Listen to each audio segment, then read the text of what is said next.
தொடர்வண்டி பயணம். இன்று நம்ம எப்பொழுதும் வேனில் தான் டூர் போவோம். இந்த தடவை ரயிலில் வந்திருக்கோம். எங்கே வந்திருக்கோம் அப்படின்னாக்கா, தஞ்சாவூர் பெரிய கோவிலும் அங்கே இருக்கிற வராகி அம்மனை வழிபடவும் தான் வந்திருக்கோம். வாங்க பார்க்கலாங்களா? வணக்கங்கப்பா. எல்லோரும் எப்படி இருக்கீங்க? நல்லா இருக்கீங்கன்னு நினைப்போம். நாமளும் நல்லாயிருக்கோம். நம்ம தஞ்சாவூர் ரயில்வே ஸ்டேஷன் இறங்கிட்டோம். வந்த நேரம் மாலை பொழுதுங்கிறதுனால எல்லோரும் டீ சாப்பிட்ணுன்னு அங்கே ரயில்வே ஸ்டேஷனில் இருக்க ஒரு ஷாப்பில் தான் எல்லாம் டீ குடிச்சிட்ருக்கோம். டீ குடிச்சிட்டு நாங்கள் நடந்தே போயிட்டோம் கோயில். ஏன்னா ரயில்வே ஸ்டேஷன்லேருந்து நடந்து போகிற தூரம் தான் அப்படிங்கிறதுனால நாங்கள் நடந்தே போயிட்டோம். போகும்போது எப்படியெல்லாம் இருந்துச்சுங்கிறத பாருங்கள். சாயந்தரம் நேரங்கிறதுனால கொஞ்சம் டிராஃபிக்காக தான் இருந்தது. நிலவு வந்துட்டாங்க. தஞ்சாவூர் பெரிய கோவில் நிலவு ஒளியில் எப்படி இருக்காங்க பாருங்கள். இது நடந்து போகும்போதே எடுத்த வீடியோ.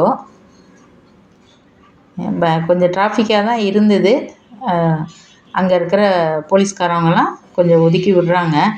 ஏன்னா பஞ்சமி திதி அப்படிங்கிறதுனால ஆஷாட நவராத்திரி விழா நடக்குதுங்களா, அதனால கோயிலில் நல்ல கும்பல். திருவிழானா திருவிழா தான். அப்படி ஒரு கும்பலாக இருந்தது. பூ வாங்கிக்கிட்டோம். நாங்கள் மொத்தம் 12 பேர் போனோம். உள்ளே போகும்போது தான் எல்லோரும் ஒன்றா போனோம். ஒரு 2-3 மணி நேரம் கழித்து வெளியே வரும்போது தான் சேர்ந்து வந்தோம். உள்ளே போனோன்னே எல்லாம் அவங்கவுங்க பிரிஞ்சாச்சு. ஏன்னா அந்தளவுக்கு கும்பல். தஞ்சை பெரிய கோவில் ஒரு கோவில் மட்டும் இல்லைங்க.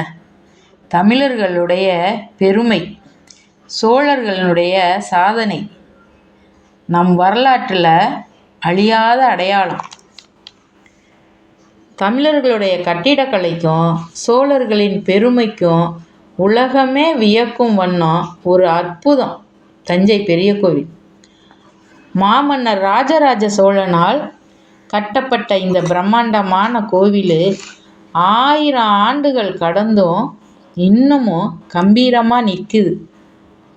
கட்டிடக்கலைக்கும் சிற்பக்கலைக்கும் பொறியியல் திறமைக்கும் ஒரு மிகப்பெரிய சான்றாக விளங்குகிறது. தமிழர்களுடைய வரலாற்றில் என்றும் அழியாத அடையாளம் தாங்க நம்ம மாமன்னன் ராஜராஜ சோழன். எவ்வளோ ஒரு சிறப்பு தெரியுங்களா?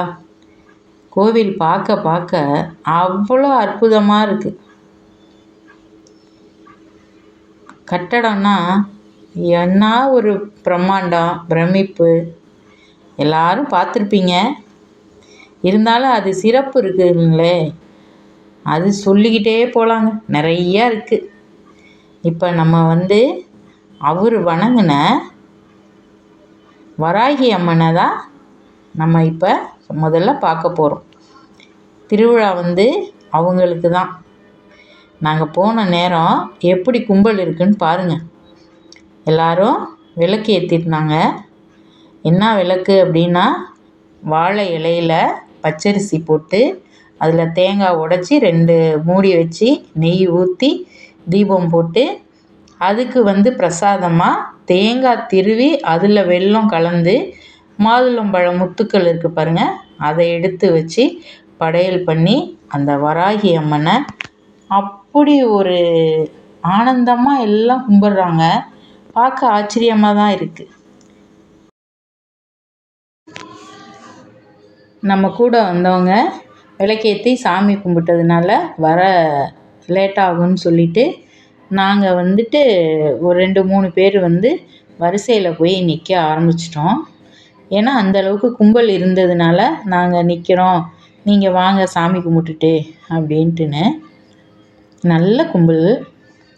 இவங்க முன்னாடி போன உடனே இருக்கிற வராகி அம்மன் ஆஷாட நவராத்திரி அப்படிங்கிறதுனால 9 அலங்காரம் பண்ணியிருந்தாங்க. 9 அம்பாள் தனித்தனியாகவே வச்சுருந்தாங்க வராகி அம்மனை. முதல் அலங்காரம் பார்த்தோம்னா இனிப்பு அலங்காரம், அதுக்கப்புறமேலு குங்குமம், அதுக்கப்புறம் மஞ்சள் அலங்காரம், மஞ்சளுக்கு அப்புறம் சந்தன அலங்காரம் வச்சுருந்தாங்க. அதுக்கப்புறம் நவதானியம், தேங்காய் பூ அலங்காரம் பண்ணியிருந்தாங்கங்க. அம்பாள் பார்க்க அவ்வளோ அழகாக இருந்தாங்க. உண்மையாலுமே அம்பாளுக்கு வந்துட்டு தேங்காயும் சரி தேங்காய் பூவும் ரொம்ப பிடிக்கும் போல். அதுக்கப்புறம் வந்து பீட்ரூட்டு, பழங்க, காய்கறி அப்படின்னு சொல்லிட்டு 9 பொருட்களால் செஞ்ச 9 அம்பாள் வந்து வச்சுருந்தாங்க அலங்காரம் பண்ணி. மலர் அலங்காரம் பார்க்க ரொம்ப நல்லா இருந்தது. நாங்கள் சாமி கும்பிட்டுட்டு வெளியில் வந்தோம். உள்ளே வந்து கருவறையில் இருக்கிற அம்பாளை வந்து எடுக்கலை.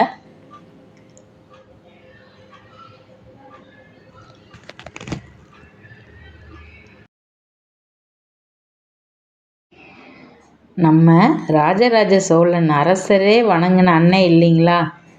உண்மையாலுமே அவ்வளோ அற்புதமான தரிசனம். வெளியூரில் இருந்தும் எல்லாம் வந்து சாமி கும்பிட்டுட்டு போனாங்க. ஏன்னா நம்பிக்கை தானேங்க வாழ்க்கை. நம்மளும் வெளியூரில் இருந்து தானே போனோம். இவங்க வந்து வெளியில் வர வழியில் அம்பாள் வந்து அலங்காரம் பண்ணி வச்சுருந்தாங்க. இவங்களையும் சாமி கும்பிட்டுக்கிட்டோம். வராகி அம்மனை வந்து சாமி கும்பிட்டுட்டு வந்து மேலே போயிட்டு சிவபெருமானையும் பெருவுடையார் வந்து சாமி கும்பிட்டுட்டு வெளியில் வரோம். பெருவுடையாரோ கோயிலையோ நம்ம எடுக்கக்கூடாது. இது நம்ம கீழே இறங்கி வந்து இந்த வீடியோ எடுத்து இப்போ பார்த்துட்ருக்கோம். கட்டடங்களை பாருங்களேன். இப்போ தானேங்க இன்ஜினியர்லாம் இருக்காங்க, அப்போல்லாம் யாருங்க இருந்திருப்பா? ஆச்சரியமான விஷயந்தாங்க உண்மையாலுமே. இது வந்து கரூரார் சன்னதி. அவர் வந்து சித்தர். அங்கே வந்து சாமி கும்பிட்டுட்டு அடுத்து இது வந்து முருகன் ஆலயம். முருகனையும் போயிட்டு சாமி கும்பிட்டுட்டு இப்படியே வழியில் வந்து இறங்கி போகிறோம். ஆனால் பார்த்திங்கன்னா திருவிழான்னா அவங்கவுங்க குடும்பத்தோடு வந்திருந்தாங்கங்க. அங்கங்கே உட்காந்துருந்தாங்க. சின்ன பிள்ளைங்க விளையாண்டாங்க. பெரியவங்க கொஞ்சம் சாப்பிடவும் செஞ்சாங்க. ஏன்னா பூங்கா மாதிரி இருந்துச்சு, சாப்பிடவும் செஞ்சாங்க. கட்டடங்கள்லாம் பார்க்க அதுவும் நாங்கள் வந்து சாயந்தர டைமுங்களா, அவ்வளோ அருமையாக இருந்துச்சு பார்க்குறதுக்கு.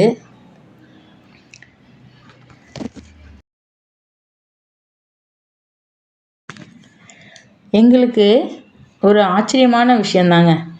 என்னன்னு கேட்டிங்கன்னா, ஒரு 15 நாளைக்கு முன்னாடி பெரிய குளத்தில் இருக்கிற கோயிலுங்களுக்கு சுற்றுலா போயிருந்தோம் இல்லைங்களா? அங்கே வந்து அறம் வளர்த்த நாயகி உடனுரை ராஜேந்திர சோழீஸ்வரர் அருள்மிகு பாலசுப்ரமணியர் திருக்கோயில் பெரியகுளம் அப்படின்னு சொல்லிட்டு ஒரு விழாக்கு வந்து நம்ம சேனல்லே போட்டிருக்கேன். அதை போய் பாருங்கள். பார்த்தீங்கன்னா தெரியும். நம்ம மாமன்னர் வந்து ராஜராஜ சோழன் வந்து குழந்த வரம் வேண்டி அங்கே இருக்கிற முருகனை நாடி வரம் வாங்கி பிறந்தவர் தான் ராஜேந்திர சோழன் அப்படின்னு அங்கே இருக்கிற குருக்கள் ஐயா சொன்னார். அங்கே போயிட்டு வந்து ஒரு 15 நாளுக்குள்ளே எங்களுக்கு இந்த ஆலயத்துக்கு போகிறதுக்கு எங்களுக்கு ஒரு வாய்ப்பு கிடச்சிருக்கு பாருங்களேன். அதுதான் எங்களுக்கு ஒரு ஆச்சரியமான சந்தோஷம் கூட. பெருமை மிகு நந்தி பகவான் சன்னதியிலேருந்து தாங்க இப்போ இந்த வீடியோ எடுத்துகிட்ருக்கோம். அவரையும் சாமி கும்பிட்டுட்டு அந்த பக்கமாக அப்படியே போயிட்டு நம்ம கோயிலுக்கு முன்புறம் வந்துடுவோம். 1000 ஆண்டுகள் கடந்தும் கம்பீரமாக நிற்கிறாங்க பாருங்கள் தஞ்சை பெரிய கோவில். இவங்க இருக்கிற வரைக்கும் தமிழர்களுடைய பெருமையை சொல்லிக்கிட்டே இருப்பாங்கங்க உலகத்துக்கு. இது நம்ம நந்தி பகவான் சன்னதியிலேருந்து ஐயன் இருக்கிற இடத்துல எடுத்த வீடியோ. என்ன தங்கச்சியும் நாங்களும் நின்று ஒரு வீடியோ எடுத்துக்கிட்டோம். இங்கேருந்து பார்த்திங்கன்னா ஆஷாட நவராத்திரிக்கு கச்சேரி வச்சுருந்தாங்க. அருமையாக பாடியிருந்தாங்கங்க. இவங்க பாடல் பாடினதை ரசித்தவங்கள நீங்களே பாருங்கள். அவங்களையும் தான் வீடியோ எடுத்திருக்கேன். அவ்வளோ ஒரு ரசனை, அருமையாக பாடினாங்க.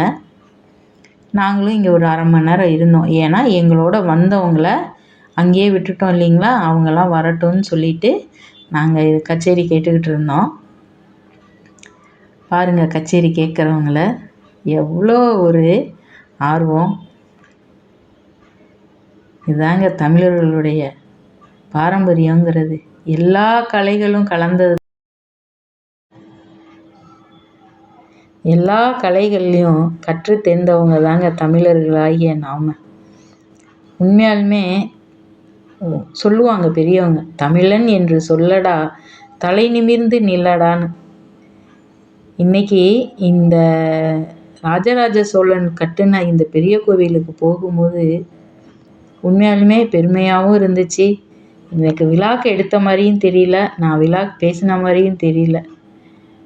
நம்மளுடைய பாரம்பரியத்தை சொன்ன மாதிரி தான் இருக்குது. இது நீங்கள் கேட்குறவங்க எப்படி கேட்குறீங்கங்கிறது தெரியல. ஆனால் உண்மையாலுமே எனக்கு ரொம்ப ரொம்ப சந்தோஷமாகவும் இருக்குது, பெருமையாகவும் இருக்குது. இந்த மாதிரி ஒரு இதில் நம்ம இருக்கோம் அப்படிங்கும்போது, வாழ்க தமிழ், வளர்க தமிழர் பெருமை அப்படி தாங்க சொல்ல தோணுது. இதோட முடிச்சுட்டு நாங்களும் கிளம்பிட்டோங்க. போகும்போது ட்ரெயினில் போனோம், வரும்போது பஸ்ஸில் வந்தோம். நாங்கள் வீடு சேர 12 மணி ஆயிடுச்சு. ஆரம்பித்தது ஒன்று, ஆனால் முடித்தது ஒன்றா இருக்குது. இந்த வீடியோ உங்களுக்கு பிடிச்சிருந்துச்சுன்னா லைக் பண்ணி ஷேர் பண்ணுங்கள். எதுவாக இருந்தாலும் கமெண்டில் சொல்லுங்கள். மறந்துடாமல் நம்ம LSR விலாக்ஸை சப்ஸ்கிரைப் பண்ணி தொடர்ந்து ஆதரவு கொடுங்க.